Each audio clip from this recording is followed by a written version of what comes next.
Yang paling penting juga untuk kita ketahui supaya kita bisa membedakan mana waliullah dan mana wali syaitan. Karena kadang-kadang samar. Ini orang kok bisa jalan di atas air? Ini kok orang melakukan perkara yang aneh? Apakah dia wali Allah atau jangan-jangan orang ini wali syaitan? Karena tidak selalu yang disebut wali itu waliullah. Ada wali yang memang gelarnya adalah wali syaitan, yaitu kekasihnya syaitan. Jadi dia dapat kelebihan-kelebihan itu karena dia mempelajari ilmu syaitan. Yang pertama, di antara jenis yang pertama dari wali Allah, ada wali Allah yang dinamakan dengan wali masyhur.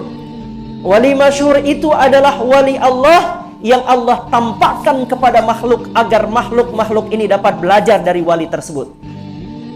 Dari zaman para sahabat, Allah sudah menunjukkan para wali-walinya.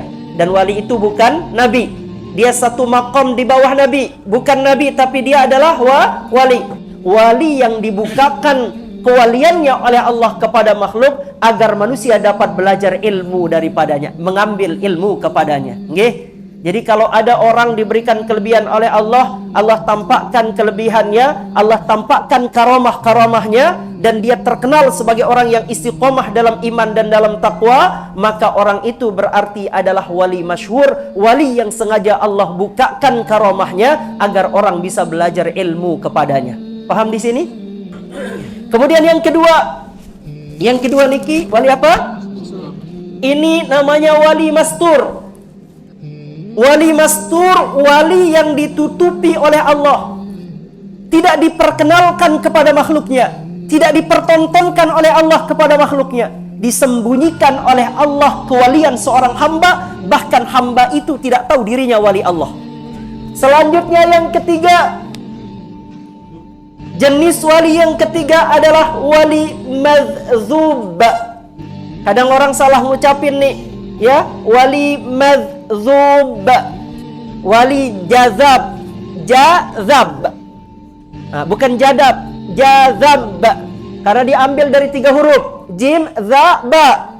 Madzub, wali madzub itu adalah wali Allah yang ditarik kesadarannya oleh Allah. Karena yang dinamakan dengan jazbah itu artinya ditarik kesadarannya, dihilangkan kesadaran akan dirinya, dia hanya sadar kepada Allah, dia tidak sadar bahkan kepada dirinya sendiri. Imam Asy'arani, seorang ulama, seorang wali Allah, mengatakan seorang wali majzub tergantung 2 hal. Apabila ia majzub dalam keadaan qabd itu sedih, nah itu namanya qabd, maka dia akan mengalami kesedihan spiritual sepanjang hidupnya. Kerjaannya menangis saja, menangis bukan karena dunia, tapi menangisi akhirat, menangisi spiritualitas rohani. Kerjaannya nangis. Tapi kalau pas dijazbah, diambil oleh Allah dalam kondisi bas, namanya bas itu, dalam kondisi senang, dalam kondisi enak, maka kerjaannya ketawa-ketawa. Pernah lihat wali jazbah yang kerjaannya ketawa? Maka wali majzub adalah wali yang tidak sadar. Karena diambil kesadarannya oleh Allah, dia hanya sadar tentang keberadaan Allah, bahkan tidak sadar akan dirinya. Dia lupa siapa nama dirinya, dia lupa segala-galanya, tapi ia tidak lupa kepada Allah. Wali itulah yang dinamakan dengan wali jazab atau wali majzub, yang mana hukumnya seperti orang gila. Bedanya apa dengan orang gila?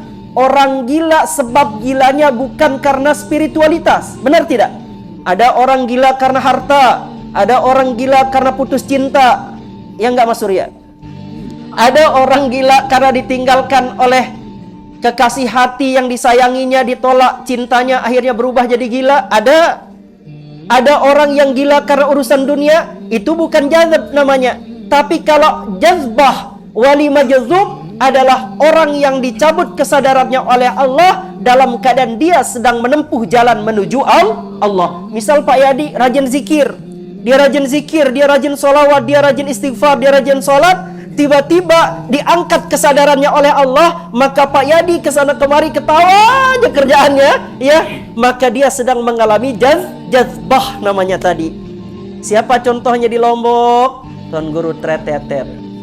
Dulu ada Tuan Guru Ahmad Tretetet, itu namanya wali majzub. Nah, Nah, wali majzub apa tugasnya? Tugasnya adalah menyampaikan isyarah rabbaniyah. Dia menyampaikan isyarat pesan-pesan Tuhan kepada kita. Boleh enggak berguru kepada wali jazbah? Jangan. Kalau kita yang enggak jazab, berguru kepada wali jazab, ujung-ujungnya kita jadi gila, bukan jazab, gila. Maka wali jazab enggak bisa dijadikan guru. Kita hanya boleh baca isyarahnya, boleh minta doa, boleh, tapi jangan minta ilmu. Begitu dikasih ilmu, nanti kita berubah jadi gila. Yang dia jazab jadi wali, kita jadi wali lus. Nah, itu ya.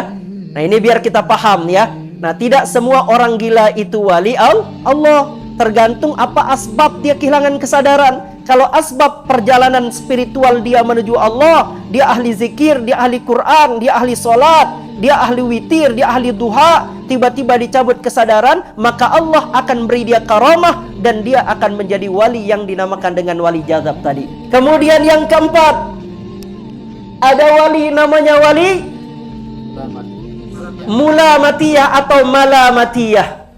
Wali malamatiyah ini adalah yang mana dia adalah seorang wali yang menyembunyikan kebaikan dirinya dan menampakkan hal yang paling buruk di dalam dirinya.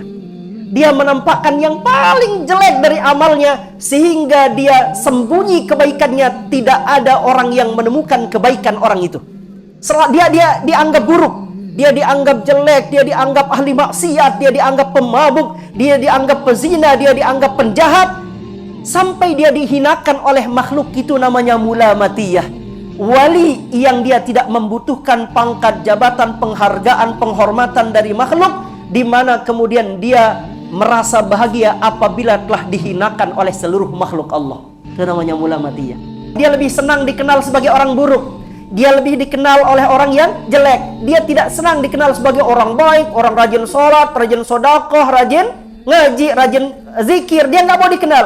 Dia justru menikmati kalau dia dipanggil jelek, dia menikmati kalau dipanggil hina. Tapi ketika rahasia sudah terungkap, maka itu akhir dari hidup orang malamatiyah di dunia.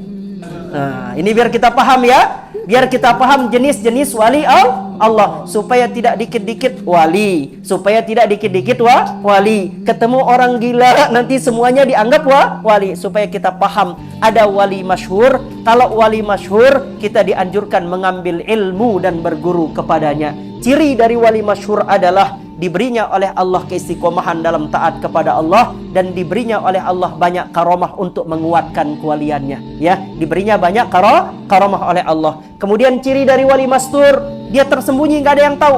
Kita nggak tahu, jangan-jangan orang dekat kita, samping kanan kiri kita, dia adalah kekasih Allah, tapi dia ditutupi, bahkan dia tidak tahu kalau dirinya wali. Kemudian yang ketiga, wali majzub. Dia rajin ibadah, tiba-tiba diangkat kesadaran oleh Allah, maka dia mengalami kehilangan kesadaran dalam perjalanan spiritual menuju kepada Allah. Kalau wali malamatiyah, dia tahu dirinya wali Allah, kekasih Allah, tapi dia lebih senang dipanggil, dianggap orang hina, orang jelek, orang jahat di hadapan manusia, karena dia ingin menikmati kebersamaannya bersama Allah. Tapi kalau rahasia sudah diungkap, maka berakhirlah perjalanan seorang wali malamatiyah.